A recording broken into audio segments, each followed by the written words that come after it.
Bismillahirrahmanirrahim. Assalamualaikum warahmatullahi wabarakatuh. Waalaikumsalam warahmatullahi wabarakatuh. warahmatullahi wabarakatuh. Selamat pagi semuanya.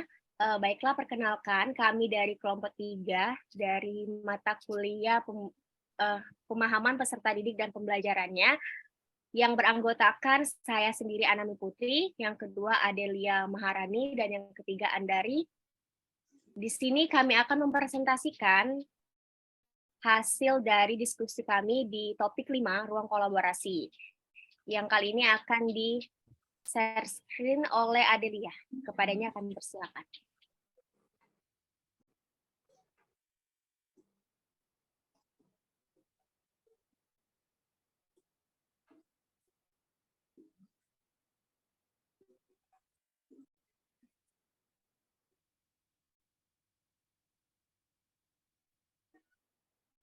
Apakah sudah kelihatan, teman-teman? Sudah. Nah, baiklah, di sini saya akan mempresentasikan hasil diskusi kelompok yang dengan anggota Adelia Maharani, Anami Putri, dan Andari Roza Afrilia.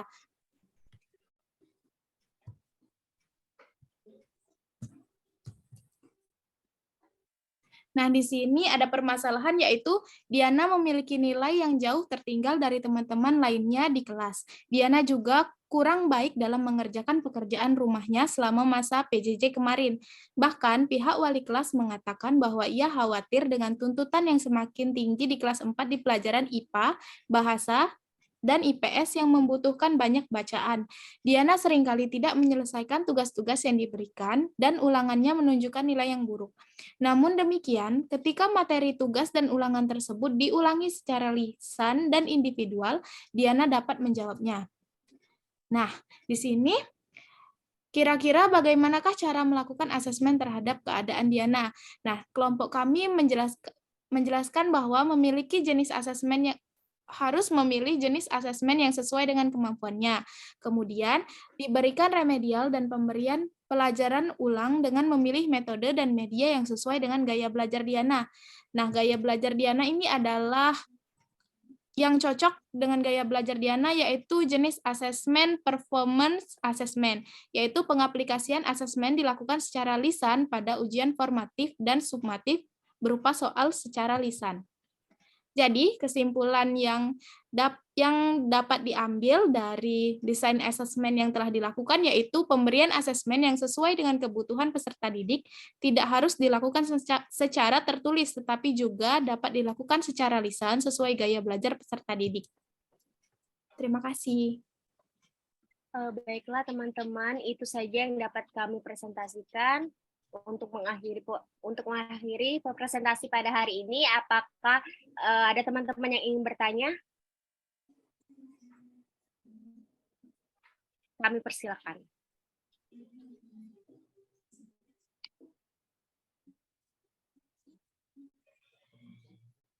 Adakah yang ingin bertanya, Saudara Adit, Aji, atau Fadil?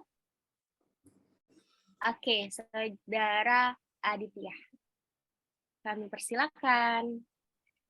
Baiklah, saya Aditya Saputradewa izin bertanya. Di sana kalian memilih performance assessment. Mengapa Anda memilih performance assessment tersebut?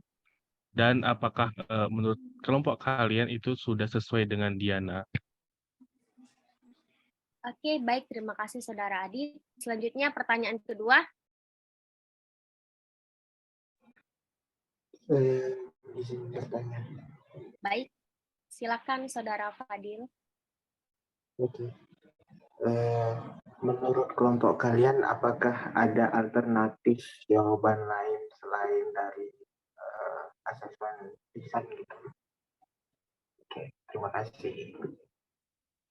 Baik, terima kasih Saudara Fadil. Saya akan kembali merangkum pertanyaan dari Saudara Adit dan Saudara Fadil.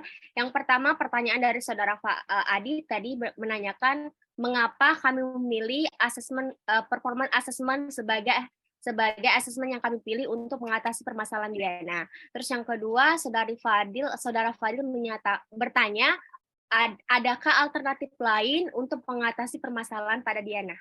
Benar begitu? Baiklah, untuk pertanyaan pertama akan dijawab oleh Saudari Andari. Kepadanya akan persilakan.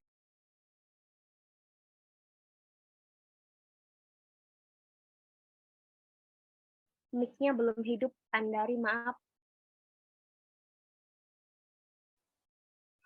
Baiklah, saya akan menjawab pertanyaan dari Saudara Adit.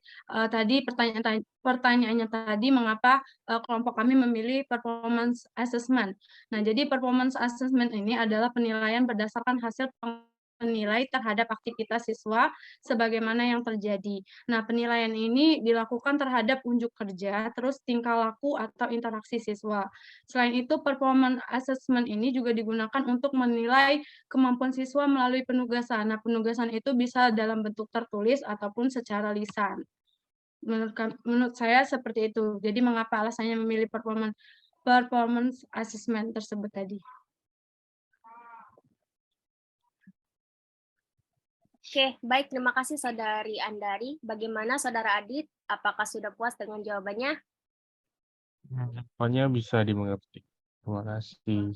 Baik, sama-sama. Selanjutnya untuk pertanyaan Saudara Fadil akan saya jawab sendiri. Ya, Anami yang menjawab. Nah, tadi pertanyaannya apakah ada alternatif lain untuk mengatasi permasalahan pada Diana? Kalau untuk sementara ini yang kami telah diskusikan, pemilihan pada asesmen yang dipilih tetap pada performance assessment. Karena sejauh ini yang kami baca memang performance assessment itulah yang menjadi kecocokan pada permasalahan Diana seperti yang dijelaskan oleh Andari tadi bahwa performance assessment itu adalah pengumpulan data terhadap perkembangan hasil dari kegiatan tersebut dapat dilantunkan secara lisan. Nah, sambil terus tadi ada pilihannya tadi yang dijelaskan oleh Adel bahwa ada 2 asesmen yang kami pilih. Yang pertama performance assessment, yang kedua melakukan remedial sebagai pengulangan untuk materi yang belum dipahami oleh Diana tersebut. Seperti itu. Terima kasih. Bagaimana Saudara Fadil, apakah sudah paham? Atau mungkin ada penambahan dari Saudari Adel atau Andari yang ingin menambahkan untuk memperjelas pertanyaan dari Saudara Fadil?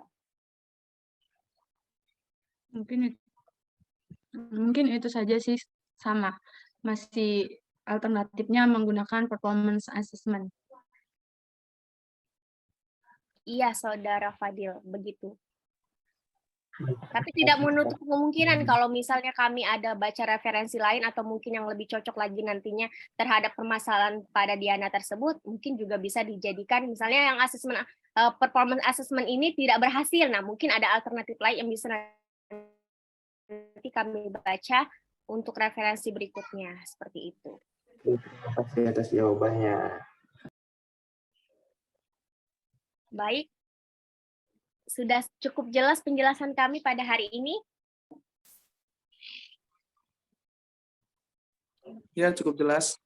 Oke, baiklah kalau begitu. Kalau sudah tidak ada pertanyaan lagi dan saudara-saudari sudah mengerti dengan penjelasan kami akhiri dengan mengucapkan alhamdulillahirabbil alamin dan kami ucapkan wassalamualaikum warahmatullahi wabarakatuh. Waalaikumsalam warahmatullahi wabarakatuh.